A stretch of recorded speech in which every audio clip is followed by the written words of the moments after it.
Ethan made plans with Kat to go bowling that night.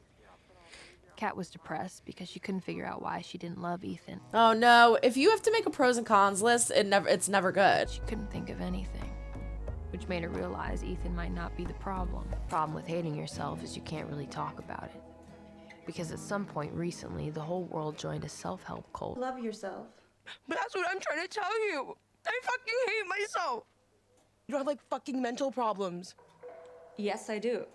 Why do you think I look like this? Most beautiful person I've ever fucking seen. Maybe by a white, cis, male, heteronormative standard? I'll fight in a battle. It's the patriarchy! I feel like shit! Kat, you need to smash all beauty standards. Find your inner fucking warrior. Become a bad bitch, just like you did last year. But that wasn't even real. Okay. What the fuck? Nothing. She brings the rain. What are the chances? Oh, How yeah, did Nate not see her? Oh yeah, she brings the rain. This is gonna look sketchy now. Neither of them are Magic answering. mushrooms out of things. It feels like spring. Was she her own background? Her background was a picture of herself.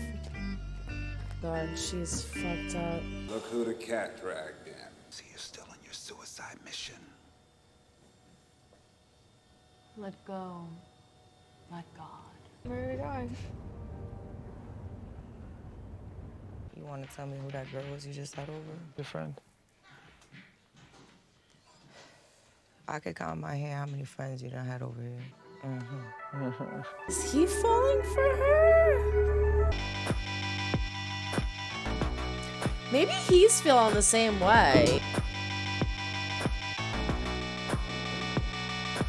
I really like you. I wish that things could be different. What happened between us was a mistake. You know, we never should have did what we did. Says the man fantasizing about pregnancies. It was my fault. It was my fault too. I just didn't think that I'd get so. It doesn't matter. We can't see each other. And we can never ever speak about this. I'm so sorry. I'm so fucking sorry. Cassie! I honestly thought she was gonna be the one that was like, we can't do this anymore. Lexi Howard. How you doing? Oh, she looks so cute. Good. Hi. Are you guys? Yeah, no, she's just staying with me for a bit. Oh, I just came to get a drink. Fez. That's the malt liquor. Yeah, I know. What a freaking psycho.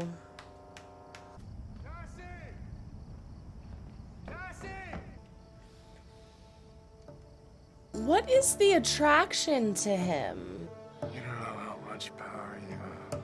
How are you ever gonna look Maddie in the eye again? That's an awkward thing to say in the middle of this. Things we should have discussed prior. You got any spearmint gum? I don't know, man. The gum's right here.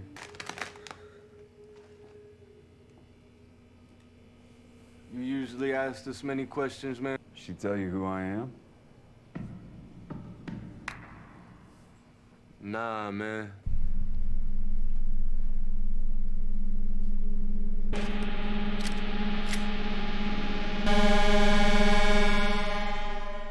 Just a concerned father. You should be more concerned with the fact that Nate's a piece of shit. I'll never find that kind of love. It's so funny. Everyone's all in awe of them and they're miserable. I guess some people are just kind of built different. It works if you work it. Oh, God. Yo, you ever listen to Thelonious Monk? No. What? Greatest jazz pianist who ever lived. Is he gonna talk to her mother? What are you doing?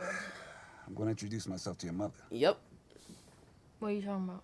You scared I'm going to tell your mama you're still doing drugs, huh? Oh, the anxiety you must have.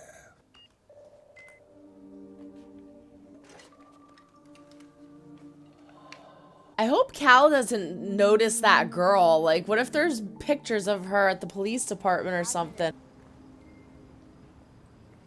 I think I'm gonna get back together with Nate. Don't do it. Yeah. Don't do it. can help it. I wish you could see yourself the way the rest of the world does. Terrible as this thing is with Cassie, I'm glad it's happening because it's the only thing that's gonna get Maddie away from Nate. Myself, so I got a lot of respect for you. Well, I'm just doing what I can. I'm sponsoring the little troublemaker. She's doing well, right? She's got a long way to go. But so did I at her age.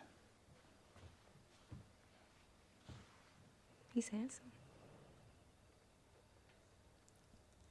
Jesus, bitch. Is it true you killed Mouse? Go to sleep. So he's taking the fall for it. He's telling the people that he did it, not Ashtray. Unk drug dealer beat you up? Sure you want to have this conversation? Yeah, Nate, I do. I don't think you want Mom to hear. You remember that classmate of mine that you fucked? Jules? They keep threatening to go down to the police station and say that you like to fuck little kids. I was sticking up for you. Oh, bitch, shut up. Oh my god. That is not what's going on. You're being an asshole and harassing everyone and threatening them, so they are threatening back. That's what's happening. You piece of shit. This is why I'm happy you got your ass beat. Apologize. I don't need your apologies. I need you to understand. I didn't know. She didn't know is that you were filming her. Do you have it, Nate? Maddie still has it. Maddie took it. Whew. This show, man. This show. Alright, so there you have it. Episode 2, Out of Touch. Where the hell do I begin? Oh my gosh. Let's see. So Rue is a shit show. Freaking expected that. Rue is a complete and absolute shit show.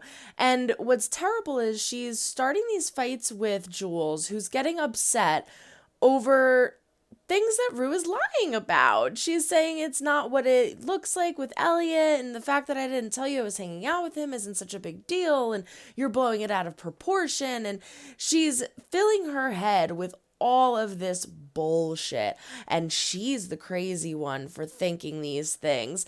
And it's terrible because Jules, again, is dealing with so much crap. She has so much on her plate. Not to say that Rue doesn't, but why are you making her think she's crazy?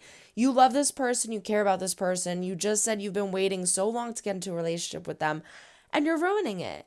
You're starting off fresh on a relationship based off of lies. How could you think that is healthy? She knows it's not healthy.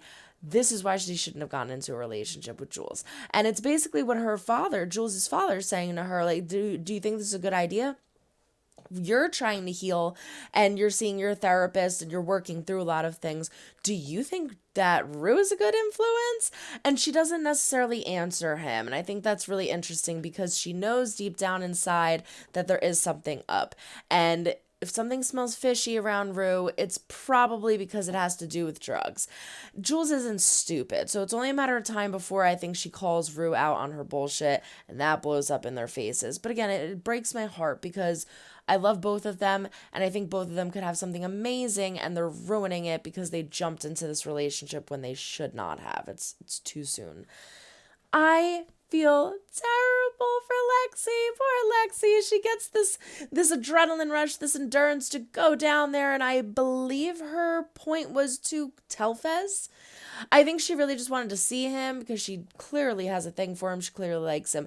But I think her main goal was to go down there, be like, hey, have a conversation, and drop it to him to like warn him that this might be an issue that is going to pop up. She gets thrown off by freaking Faye. What the fuck is Faye doing there? I am glad that Faye is being respectful so far, but you know she's gonna fuck up. She already fell in the bathroom shooting up. Like, even if she doesn't mean to do something stupid, she's going to do something stupid, and it's going to royally screw them over. I am very afraid.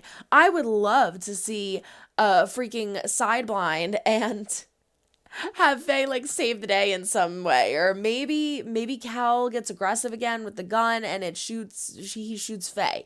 I don't know, but I just don't like the fact that she is there. Fez is too careful and too smart, as is Ash, and she's not even close. I get that he feels an obligation because I can't remember what his name was. What's the guy's name? Some like, I don't know. I don't even remember. But I get that that's the guy that introduced him to the new dealer. But find your own fucking shit. Hide your own shit. What are you giving it to them for? So I just do not feel good about that. Bad things are to come with that. Lexi, poor Lexi, though, she gets thrown off by Faye and she kind of stumbles on her words and they have this little awkward interaction and then Cal shows up and now Fez knows that Cal knows that it was him. He doesn't know how he knows, but he definitely knows. So that's going to be interesting moving forward to see how far this actually goes because clearly Fez is very paranoid, as he should be, setting the alarms, having a gun on him, like even in the bed. And Cal now finds out from Nate that he's threatening him because he knows about Jules. Now, that's not necessarily how it went. We all know that. But now Cal thinks that there is a chance that they might go to the cops and expose him. Right now, it's his word against Jules. What can ruin that is the tape that Nate had as in past tense, because we remember in the last episode, Maddie opens the book, finds the disc and takes it and watches it. So she knows too now. She knows fairly certain that she watched the tape. And because I remember like a shocked look on her face. She knows what is on that tape. So even if they get the tape back, Maddie could back Jules up and say that she was a witness. But it's horrible if it ends up being Cal's word against theirs because people are going to trust Cal over them. And I hate that because I hate him. Ugh, moving on. This whole Maddie and Cassie thing. Oh my God. I cannot wait until this blows up because it is absolutely insane that they're continuing this. Cassie and Nate hook up and Nate is in love. Are you kidding me right now? Nate is in love. Nate has changed. He is a different person. He does not view women as objects. He views Cassie as this beautiful, brave, strong, independent woman, and he is head over heels in love. But he's right. Maddie will try to kill him for the rest of her life and will definitely kill Cassie. And we saw examples of that. So, oh my gosh, I don't know when that secret's going to come out, and I don't know how it's going to come out, but it's going to have to come out eventually, especially if he thinks he's in love with her. So that will be very interesting. Cassie's mom's picking up on it. I'm curious to see if she is going to have anything to do with that. And I wonder when it's going to get exposed that Cassie was the one who sold out Fez. That would be interesting.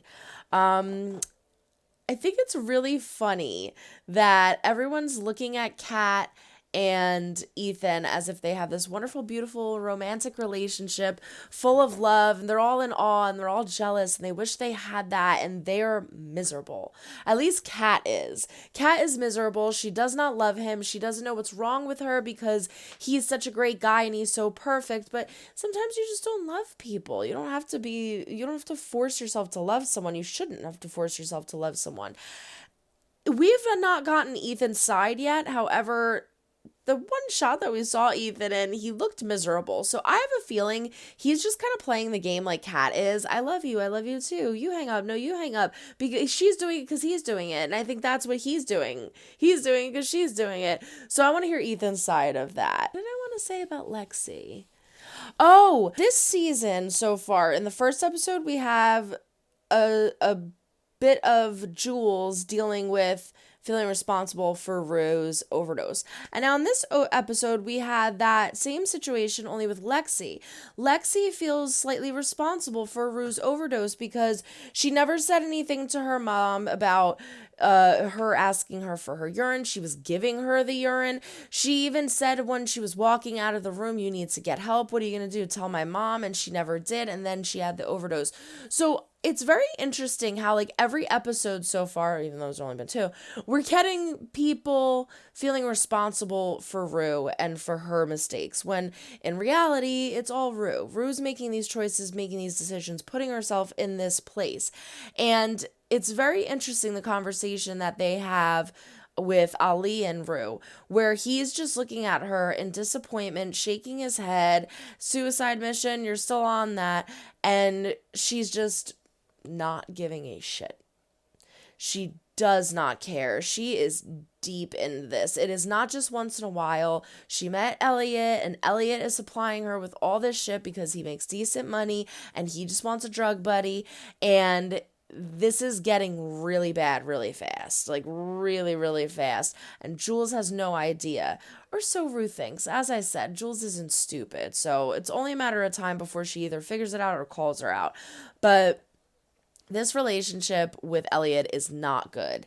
It is not good. And I do not think that Rue likes him or has a crush on him. Like Jules said, I think she literally just has a crush on drugs and is in love with drugs. And Elliot supplies that. So it's perfect. Elliot, however, I don't know who that girl was, if it was his older sister or his mom, but she was basically saying, you like this girl, I know. And he was saying no, but he had this guilty look. I wonder how far that's going to go before it blows up. And is it going to be that he really does have feelings for her and he confesses this to Jules? And I don't know. There's so many issues that could happen there. There's so much shit that could blow up. It's insane. I just feel so bad for Maddie. I feel so bad for Maddie. And as I said in the reaction, the only upside to this is that when she does find out, I really feel like this will be the one thing that will push her away from Nate and keep her away from Nate, which she so desperately needs, because that boy is like a drug to her and she needs to get the hell away from him. Is it going to put her through a lot of hurt and pain? Yes, but it is going to be worth it because the outcome of her being with Nate is not better. I think we got it all. Did we get them all? Last but not least, I don't know how Cal is going to react to learning that Nate doesn't have the disc anymore. There's only so much he can do to Nate because he's still healing. And, what is he going to do? Beat him up, So are they going to figure out that Maddie's been the only one that is in his room? Because who else would go in his room? Who else would be around Nate's stuff? Maybe they're going to figure out that Maddie was the only one that was in the room and then fake Nate getting back together with her, which will be interesting because him and Cassie just hooked up again. Oh my God, my head hurts. This is an absolutely insane episode, but I loved it. Loved all the drama. What I thought was interesting was, I have to go back and watch the first promo again. That definitely was a season promo, but majority of it was from the second episode because there wasn't the car crash. There's 2 cars that crash right in behind Rue, and then there's a cop car behind that. And I do not remember seeing that. We saw a scene of Maddie and Nate by a pool. We didn't see that. There's like maybe a few other things that we didn't see. I'll have to go back and check, but majority, I'd say like a good 90% of it was from episode 2. So that's refreshing because I don't like when they show too much, but I also don't mind watching the promos for the next episode because it's like, it's so fast, it's so quick, it's little bits. So it's like little tease, but I'm glad that they didn't show majority of the rest of the season. They kind of kept it to episode 2. Speaking of, the next episode is Cal's backstory. We get, this one was a little bit of everybody. She kind of touched on Nate. She kind of touched on Maddie, touched on Cassie, touched on Kat, and did little tiny bits everywhere. This was specifically Cal, and I cannot wait to see his past. We get flashbacks. What made him such a dipshit? Because we already heard that, like, what did they say? That Cal made his son an asshole, just like his father made him an asshole, just like his grandfather made him an asshole, or something like that. So, oh man, I can't wait to see that story. And now I have to go get it. Everyone, throw a like or dislike if you do or do not like what you see. Comment down below. Let me know why. Subscribe if you have not yet. We do fun things. Hey, ring the bell to be notified when I upload new videos. Don't forget to check the link down in the description for my Patreon. Follow us on Instagram, TikTok, and Twitter at @star_chef_productions. But that is it. So long, everyone. Try to make someone smile today. You never know when you might need it next. Bye.